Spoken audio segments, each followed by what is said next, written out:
오늘 우리에게 주시는 하나님의 말씀은 창세기 2장 8절 9절 그리고 16절 17절 말씀입니다. 저와 여러분이 한 절씩 교독하겠습니다. 8절입니다. 여호와 하나님이 동방의 에덴에 동산을 창설하시고 그 지으신 사람을 거기 두시니라.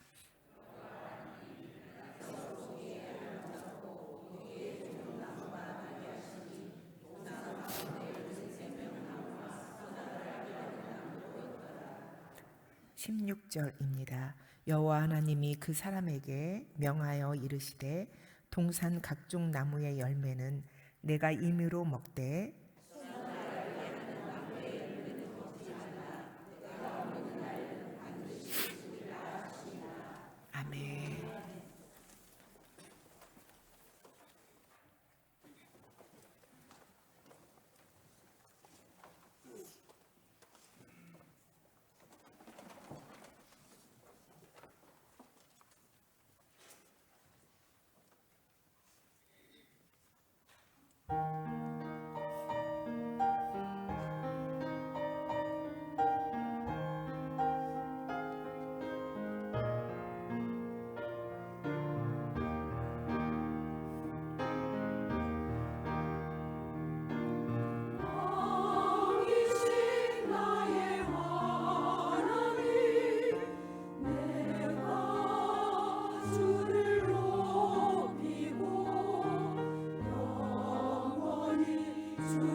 아멘.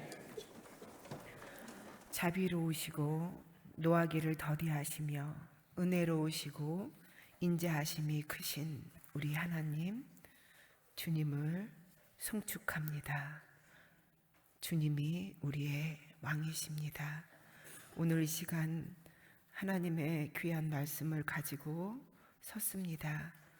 부족한 종의 학문함이 얄팍하고 부족하여서 혹시라도 하나님의 진리의 말씀을 제대로 대언하지 못할까 두렵사오니 성령 하나님이 친히 스승이 되어 가르쳐 주시옵소서. 예수님 이름으로 기도합니다. 아멘. 바람이 붑니다. 에덴 동산에 각종 실과가 그득합니다. 기쁨의 동산 에덴 동산에는 온갖 짐승과 나무들이 조화를 이루며 살아갑니다. 하나님께서 이 아름다운 동산을 인간에게 맡기셨습니다. 경영권을 주셨습니다. 마음껏 누릴 수 있도록 허락하셨습니다. 동산이라는 단어는 울타리라는 뜻을 가지고 있습니다. 그래서 에덴 동산은 하나님께서 특별히 간섭하시고 보호하시는 울타리였습니다. 인간이 그 울타리 안에서 자유를 누릴 수 있었고 또 울타리 밖은 하나님 없는 세상이었습니다. 하나님과 함께하는 에덴 동산이 기쁨의 동산이요 행복한 보금자리였던 것입니다. 그 동산 한가운데에 두 나무가 있었습니다. 하나는 생명나무, 다른 하나는 선악을 알게 하는 나무입니다. 생명나무는 하나님과의 관계 속에서 생명을 누리는 길이고, 선악과는 하나님 없이 스스로 선악과를 판단하려는 길을 의미합니다. 하나님은 생명나무의 열매를 마음껏 먹으라고 하셨지만 선과 악을 알게 하는 나무의 열매는 먹지 말라고 명령하셨습니다. 종종 우리는 가끔가다 이런 생각을 합니다. 하나님은 왜 선악과를 두셔서 인간이 죄를 짓게 하셨을까? 아니, 하나님은 다 아시면서 인간이 죄를 짓게 내버려 두시고 또 진노를 불러일으켜서 사망의 고통에 눈물과 고통 많은 세상을 살게 하셨을까? 그러나 하나님이 우리를 죄짓게 한 것이 아니라 하나님은 우리에게 사랑하기 때문에 자유의지를 주셨습니다. 지금 하나님을 탓하고 있는 것 자체가 이미 선악과를 따먹은 결과입니다. 우리가 선악과를 따먹었기 때문에 걸핏하면 하나님 탓, 남 탓을 하는 것입니다. 선악을 알게 하는 나무의 열매는 먹지 말라. 내가 먹는 날에는 반드시 죽으리라. 최초의 인간에게 주신 최초의 계명입니다. 그 계명은 단순한 금기가 아니라 하나님과 인간 사이의 질서와 관계를 지키기 위한 경계였습니다. 그 이유는 선악과를 먹는다는 것은 나는 하나님 없이도 옳고 그름을 판단할 수 있다라는 선언이 포함되어 있기 때문입니다. 그것은 곧 창조주를 거부하고 피조물이 스스로 주인이 되려는 교만입니다. 모든 것을 마음대로 판단한다, 모든 것을 마음대로 하겠다라는 자유는 울타리 밖으로 내 마음대로 나간다는 것이 아니라 하나님 나라의 선을 향해서 스스로를 묶을 줄 아는 그런 힘이어야만 합니다. 하나님 안에서의 자유는 내가 하고 싶은 대로 마음대로 다 하는 자유가 아니라 해야 할 선을 기꺼이 선택하는 자유를 의미합니다. 선악과의 금지는 자유의 억압이 아니라 자유가 죄로 미끄러지지 않도록 지켜주는 사랑의 울타리였습니다. 하나님은 우리를 하나님의 형상으로 대우하시고 우리에게 선택권을 주셨습니다. 하나님은 우리를 기계처럼 조종하지 않으십니다. 억지로 사랑하게 만들지 않으셨습니다. 왜냐하면 진정한 사랑은 강요로 이루어지지 않기 때문입니다. 자발적으로 우리가 하나님을 사랑하게 하시기 위해서 금단의 열매와 계명을 주셨습니다. 그런데 인간이 이 계명을 어겼습니다. 하나님보다 자기 판단을 앞세웠고 그 결과 죄가 세상에 들어오게 되었습니다. 그러면 선악과를 먹었으면 인간은 하나님의 말씀대로 죽어야만 했습니다. 그런데 그것이 하나님의 공의였음에도 불구하고 하나님은 차마 우리를 죽이지 못하셨습니다. 대신 그 아들 예수 그리스도를 십자가에 죽게 하셨습니다. 이것이 바로 생명나무의 은혜입니다. 생명나무는 하나님의 긍휼과 자비, 용서를 경험하게 하시기 위해 에덴 동산에 심겨진 나무입니다. 요한계시록 2장 7절은 이렇게 이야기합니다. 이기는 그에게는 내가 하나님의 낙원에 있는 생명나무의 열매를 주어 먹게 하리라. 죽음을 이기신 분 예수 그리스도, 그리고 그분을 믿고 영접한 하나님의 자녀된 우리 모두가 생명나무의 열매를 먹게 될 것입니다. 선과 악은 무엇일까요? 선악과가 도대체 무엇일까요? 선이란 좋다, 바람직하다, 아름답다 라는 뜻을 가지고 있는 말입니다. 그래서 하나님이 천지를 창조하시고 보시기에 좋았더라. 바로 토브라는 히브리어는 하나님의 창조가 제 모습 그대로, 그렇게 하나님이 원하신 그대로 있을 때 선하다라는 것을 의미합니다. 선은 하나님 안에 있을 때, 하나님의 질서 안에 있을 때 참된 선이 됩니다. 반면에 악은 무엇입니까? 악은 단순히 나쁜 행동이나 도덕적인 결함을 의미하는 것이 아닙니다. 악은 하나님께서 정하신 질서에서 벗어난 모든 것을 의미합니다. 철학자 아우구스티누스는 악은 선의 결핍이다, 선이 부족하면 악이라고 했습니다. 하나님이 없는 곳, 하나님과의 관계가 끊어진 곳, 그것이 바로 악입니다. 신학자 중에 라인홀드 니버는 도덕적 인간과 비도덕적 사회, Moral Man and Immoral Society 라는 책에서 이렇게 말했습니다. 도덕적인 개인들이 모여서 사회를 이루지만 그 사회가 오히려 비도덕적인 구조를 만들어낸다. 왜 그럴까요? 그 이유는 인간의 도덕이 하나님 중심이 아니라 인간 중심이기 때문입니다. 개인이 양심에 따라 선을 추구한다고 하지만 집단은 이기적인 이익을 위해서 도덕을 왜곡합니다. 그래서 인간의 도덕이 언제나 자기중심적이고 그 기준이 상황과 이해관계에 따라서 달라집니다. 이게 선악과의 유혹입니다. 내가 선을 정의하고 내가 악을 판단하겠다라는 것이 바로 영적 교만입니다. 옛날에 북쪽 변방에 한 노인이 살고 있었답니다. 마을 사람들이 그분을 세옹이라고 불렀습니다. 어느 날 집에서 키우던 말 한 마리가 말 그대로 말도 없이 도망을 쳐버렸습니다. 온 동네가 몰려와서 호들갑을 떨었습니다. 아이고 큰일 났네요. 아유 이게 다 화예요, 화. 그랬더니 세옹이 웃으면서 말합니다. 글쎄요, 그게 복인지 화인지는 아직 모르겠소. 며칠이 지나자 기가 막힌 일이 벌어집니다. 말 없이 달아난 말이 또 다른 말들을 데리고 떼거리로 들어왔습니다. 사람들이 몰려와서 감탄사를 터뜨립니다. 와, 이거 대박, 복입니다. 그때 세옹이 이야기합니다. 그게 복인지 화인지는 아직 모르지요. 아니나 다를까 하필이면 얼마 지나지 않아 세옹의 아들이 새로 들어온 말에 올라탔다가 딱 떨어져서 다리가 부러졌습니다. 동네 사람들이 이야기합니다. 아이고 큰 화를 당했네요. 그러자 세옹이 대답합니다. 그게 화인지 복인지는 두고 봐야지요. 얼마 후에 나라에 전쟁이 터졌습니다. 청년들이 죄다 징집을 당합니다. 그런데 다리가 부러진 세옹의 아들은 군대에 끌려가지 않았습니다. 동네 사람들이 아들을 전장으로 떠나보내면서 울부짖을 때 세옹의 집은 자기 아들의 목숨을 지킬 수 있었지요. 아, 이게 또 복이 되었군요. 그러자 세옹이 조용히 웃으면서 이야기합니다.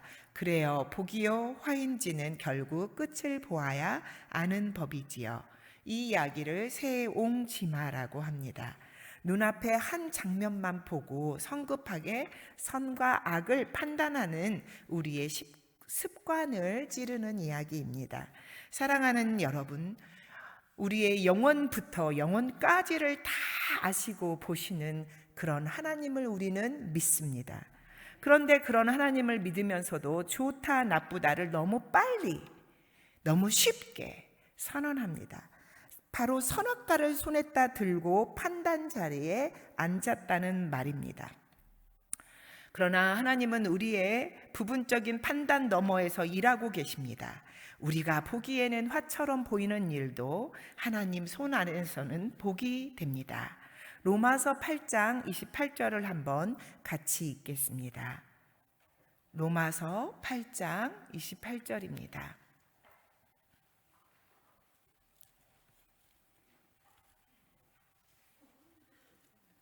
시작. 하나님을 사랑하는 자, 곧 그 뜻대로 부르심을 입은 자들에게는 모든 것이 합력하여 선을 이루느니라. 아멘. 그렇습니다. 우리가 지금은 이해할 수 없는 일들 속에서도 하나님은 여전히 선을 이루시는 분이십니다. 선과 악의 판단은 우리의 몫이 아니라 하나님의 몫입니다. 자, 왜 하나님은 선악과를 금지하셨을까요?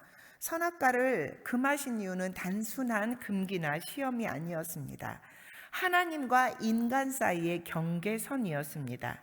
그런데 인간은 먹지 말라는 그거 한 개만 집중하고 불평하고 금지된 것을 욕망합니다. 그러나 하나님은 우리에게 모든 것을 다스리고 결정할 수 있는 decision making, 의사를 결정할 수 있는 자유의지를 주셨습니다. 우리에게 자유의지를 주셨다는 의미는 하나님은 사랑의 하나님이라는 말씀입니다. 여러분 중에 강아지를 아무리 많이 사랑해도 그 강아지에게 마음대로 하라고 모든 자유를 주시는 분은 없을 것 같습니다. 쉬는 여기서 해, 또 앉아 막 이렇게 못 알아듣는 강아지한테도 뭘 그걸 훈련을 그렇게 시킵니다. 또 AI가 발달해서 로봇을 많이 만들지만 그 로봇에게 자유의지를 막 줘가지고 너가 뭐든지 다 마음대로 해, 심지어 내 돈도 마음대로 하고 심지어 내 의견에 반대해도 괜찮아, 이러면서 자유의지를 주는 사람은 없을 것입니다. 얼마나 우리를 사랑하면 하나님은 우리를 당신의 형상대로 만드시고 당신의 정말 중요한 속성인 자유의지를 우리에게 주셨을까요? 그런데도 인간은 하나님이 주신 그 자유에 집중하지 않고 금지된 것을 욕망합니다. 먹음직도 하고 보암직도 하고 지혜롭게 할 만큼 탐스러워서 하나님과 같이 되려는 그런 욕망이 우리를 하나님과의 친밀한 관계에서 끊어지게 만들었습니다. 선악과를 먹는다는 것, 하나님 자리에 올라서 하나님처럼 판단하겠다는 선언입니다. 이게 하나님과의 단절이며 생명의 근원으로부터 떨어지는 것입니다. 선과 악으로 무엇인가를 구분하는 이분법이 낳는 부작용을 몇 가지 이야기해 보겠습니다. 하나는 현실을 축소하는 것입니다. 현실을 흑백 논리로 줄여가지고 하나님의 섭리와 때를 보지 못합니다. 두 번째는 관계를 파괴합니다. 사람을 어떤 하나의 사건이나 행동으로 규정을 해버립니다. 선과 악으로 딱 나눠놓고 저 사람은 좋은 사람, 저 사람은 나쁜 사람, 이런 식으로 딱지를 딱 붙입니다. 그러니까 그렇게 되면서 저 사람은 나쁜 사람, 악이고 나는 착한 사람이고 나는 선이니까 이분법적인 꼬리를 딱 붙여가지고 이웃을 사랑의 대상이 아니라 심판의 대상으로 보게 됩니다. 그러니까 대화가 닫히고 회개와 회복의 길이 끊어집니다. 또 선악과로 이렇게 따지기 시작하면 양심이 마비가 됩니다. 내가 선이라고 믿는 순간 말씀이 들리지 않습니다. 성령님의 코칭을 받지 않게 됩니다. 회개가 멈추게 됩니다. 위험하게도 감히 하나님 자리에 앉아있게 됩니다. 선악 판단의 최종 심판대는 하나님께 속했는데 우리가 부분만 보고 전체를 재단하면 말씀보다 내 확신을 높이는 우상이 되어버립니다. 그리고 또 심하면 정의를 무기로 삼게 됩니다. 옳고 그름을 휘두르면서 정의의 칼로 다른 사람을 찌르게 됩니다. 그래서 이 정의의 칼로 상처를 남기고 생명을 죽이는 일이 생기는 것이 바로 이 선과 악으로 모든 것을 재단하는 것에 어떤 문제점이 되게 됩니다. 그것이 바로 죄입니다. 죄의 본질은 바로 하나님처럼 되려는 교만입니다. 사랑하는 여러분, 우리에게 선악과를 먹지 말라고 하신 이유는 짧은 인간의 지혜로는 생각할 수 없는 영역에 하나님과 같이 되려는 그런 죄이기 때문에 먹지 말라고 하는 것입니다. 죄의 핵심은 단순한 불순종이 아닙니다. 죄의 본질은 하나님과 같이 되려는 교만입니다. 본 회퍼는 선악과 따먹는 행위를 이렇게 해석했습니다. 그것이 내 눈이 밝아지는 것이고 선과 악을 내가 판단할 수 있다는 것이며 지적인 암과 도덕적인 판단이 가능해져서 인간이 하나님과 같이 되려는 시도이다. 선과 악을 아는 지적 교만은 단순한 지식의 축적이 아니라 도덕적 교만으로 이어지고 결국은 영적 교만으로 발전하게 됩니다. 내가 옳다고 믿는 순간 하나님의 말씀이 기준이 되지 않습니다. 내가 판단의 주체가 되는 순간 하나님은 내 삶에서 밀려나게 됩니다. 나 자신도 나와의 관계가 뒤틀어집니다.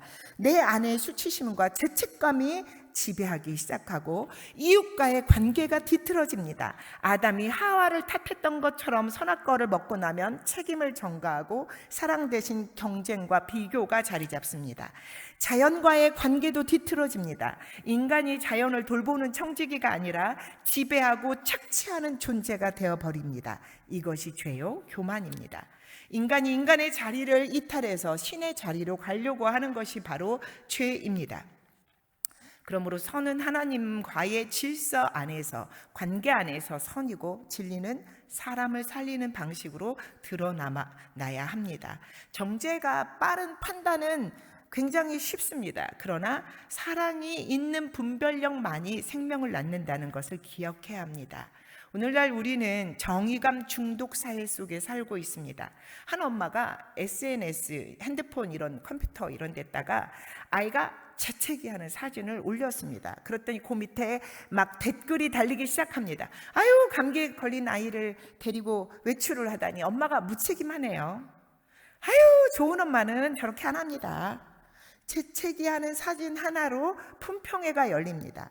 사람들은 자기 자신이 정의롭다고 생각하고 똑똑하다고 생각하고 타인을 평가합니다. 그 정의에 긍휼이 없습니다. 사랑이 없습니다. 이런 사회들은 정의라는 이름으로 사람을 찌르고 상처를 남깁니다. 본인이 의로운 척, 본인이 많이 아는 척, 본인이 하나님인 척, 심지어는 하나님이 하시는 일도 따지고 평가합니다. 여러분, 긍휼이 없는 정의는 예수 그리스도와 아무 상관이 없습니다. 사랑이 없는 정의는 십자가와 아무 관련이 없습니다. 이 사회의 정의의 사도가 부족한 것이 아니라 정의의 칼을 휘두르는 사람들이 너무 많아서 어려움이 많습니다. 그 칼에 맞아 피 흘리면서 쓰러진 사람들이 회복되지 못한 채 살아갑니다. 쉽게 질문합니다. 그 말이 옳으냐 그르냐. 그런데 그 질문보다 더 중요한 질문이 있습니다. 이 말이 사람을 살리는가 죽이는가? 같이 한번 하겠습니다. 사람을 살리는가 죽이는가?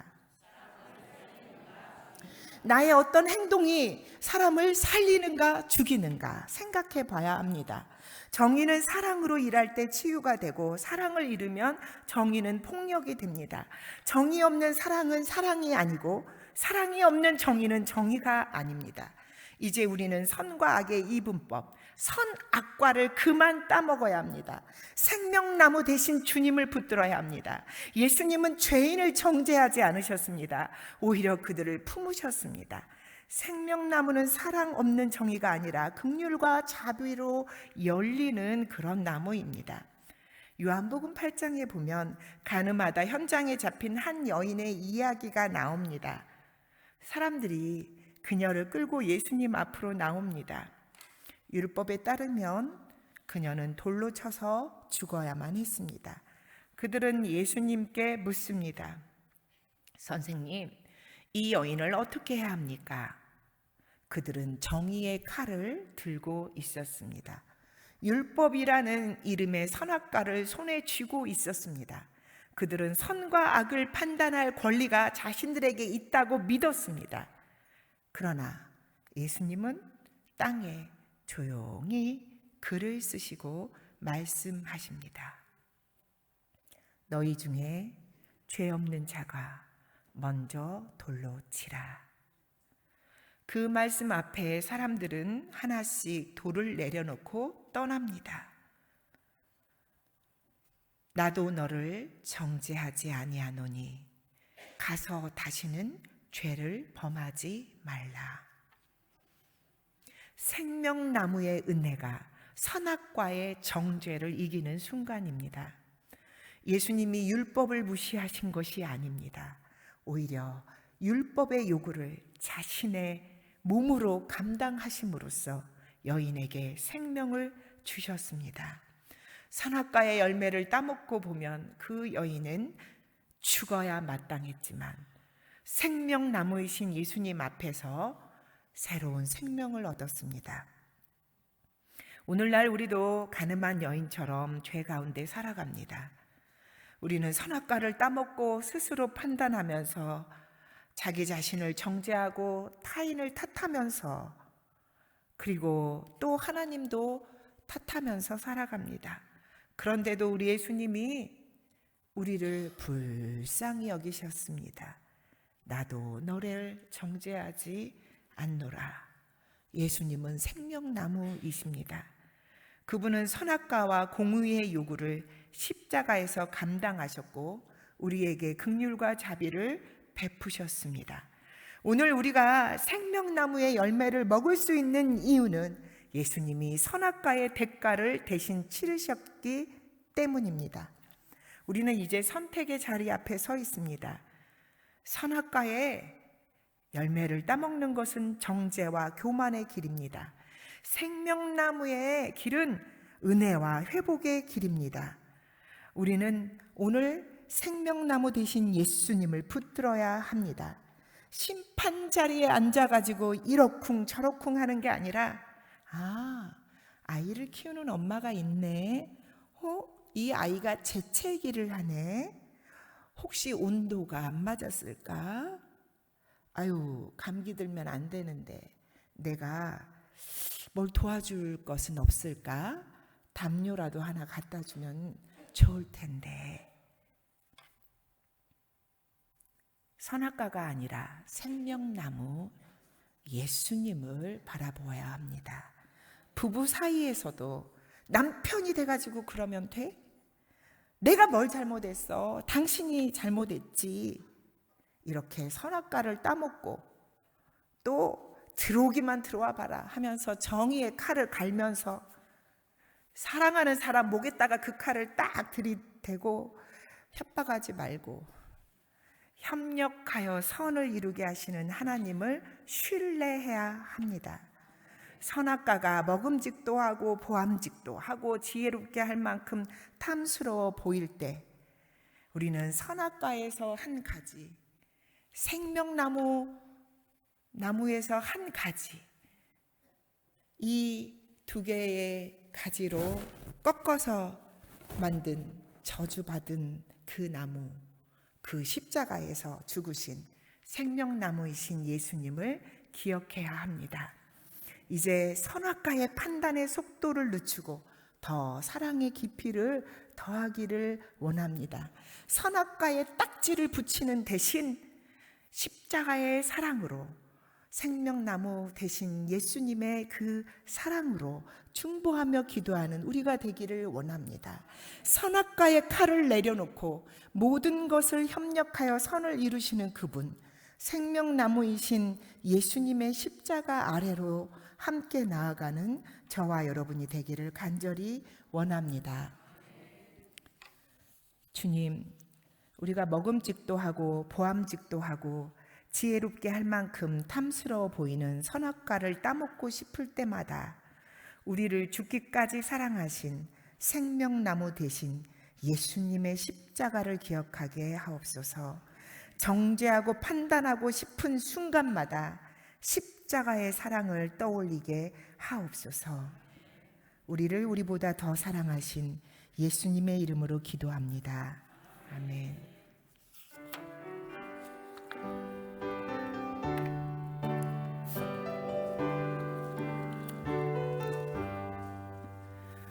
산을 넘어 암곡에 가도 빛 가운데로 걸어가면 주께서 항상 지키시기로 약속한 말씀 변치 않네.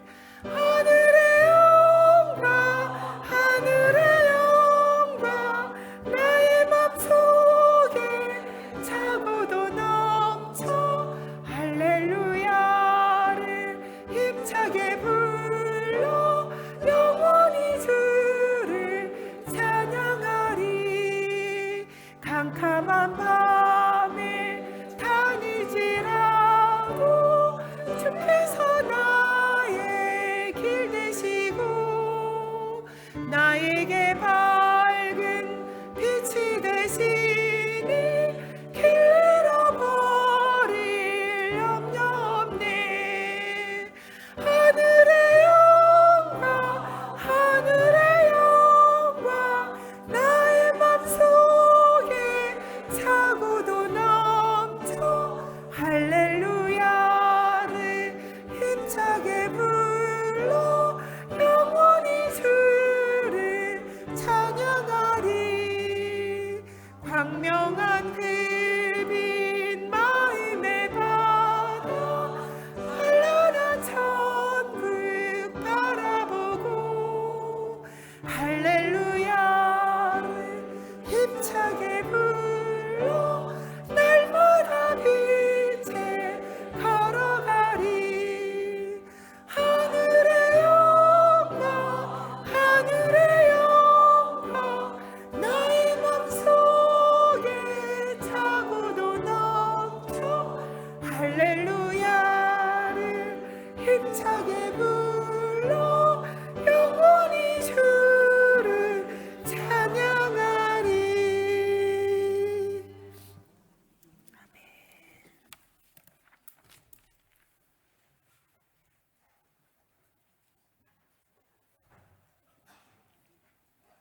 성경 필사 전시자 시상식이 있겠습니다.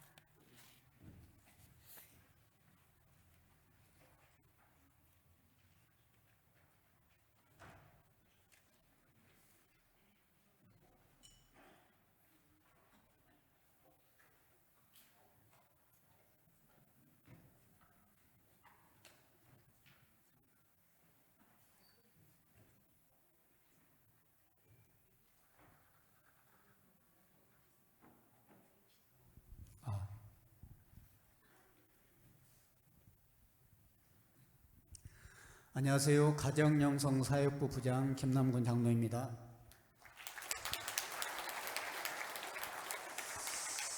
지금으로부터 가정영성사역부에서 주관하는 성경필사 시상이 있겠습니다. 상장 및 상금 수여는 신약 부분 따로, 구약 부분 따로, 신약, 구약 같이 한 부분 따로 이렇게 시상을 하겠습니다. 제가 부탁드리는 것은 처음 시상 받는 그분부터 마지막 시상을 받는 그분까지 정말 힘차게 박수를 쳐주시면 참 좋겠습니다. 나중에 힘 빠져가지고 마지막 분은 약하게 치시면 절대 안 됩니다. 신약 부분 안길관 안수집사님, 신춘희 권사님, 이효남 권사님, 백연옥 집사님 앞으로 나와주십시오.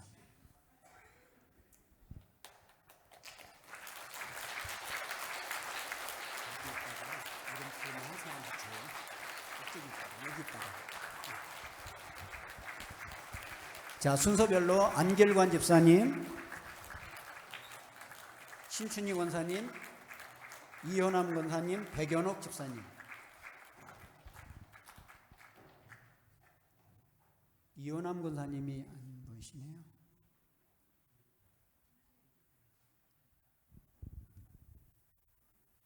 그러면 시상하도록 하겠습니다. 상장 제2025-23호 안길관 집사. 위 사람은 동북교회 가정영성사역부에서 실시하는 성경 필사 부분에 신약 필사를 완료하였기에 이 상장과 상금을 수여합니다. 2025년 10월 26일 대한예수교 장로회 동북교회 위임 목사 김범준.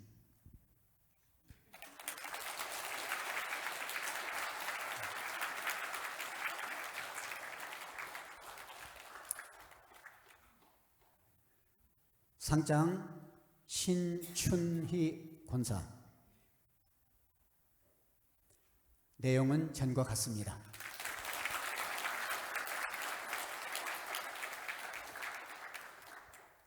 상장 백연옥 집사. 내용은 전과 같습니다.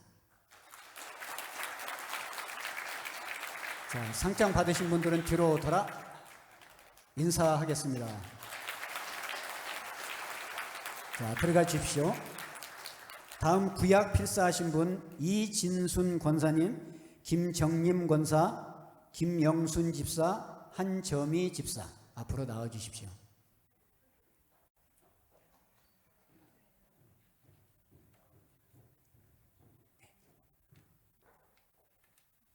이진수 권사님 제일 앞쪽으로 와주세요.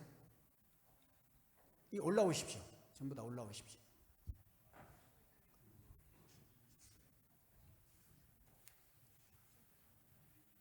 상장 제2025-27호 이진순 권사.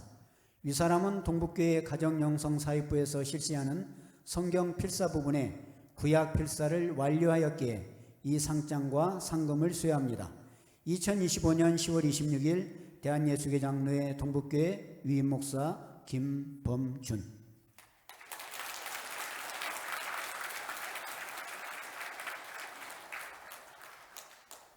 상장 김정림 권사. 내용은 전과 같습니다.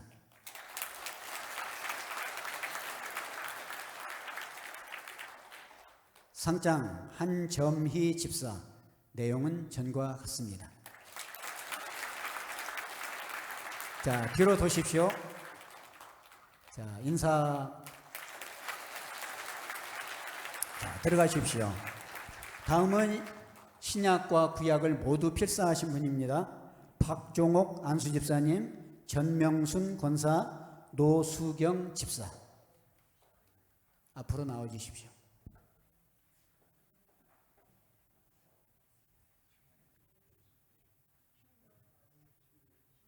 박종옥 집사님 이쪽으로 쓰시고, 전명순 권사님, 그 다음에 노수경 집사님 그렇게 서주시기 바랍니다.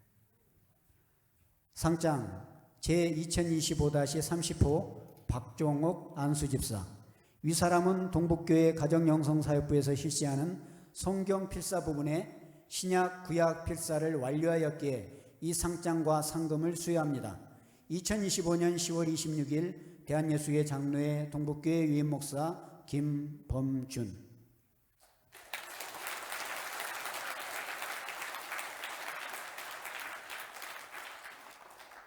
상장 전명순 권사.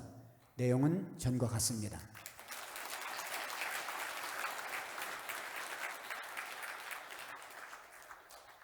상장 노수경 집사. 내용은 전과 같습니다. 자, 뒤로 돌아주십시오. 박수로 축하해 주시기 바랍니다.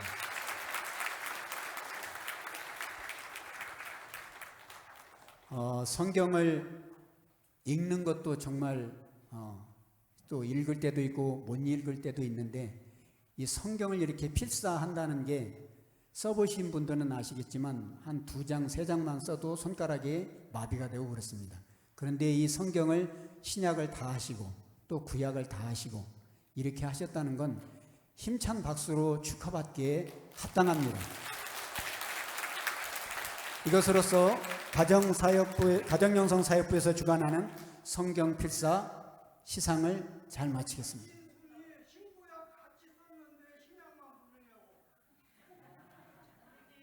네.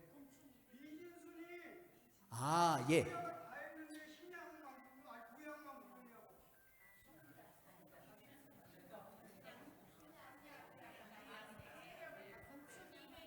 아, 한 분이 계시는데 그분이 좀 말하기가 좀 뭐해서. 네.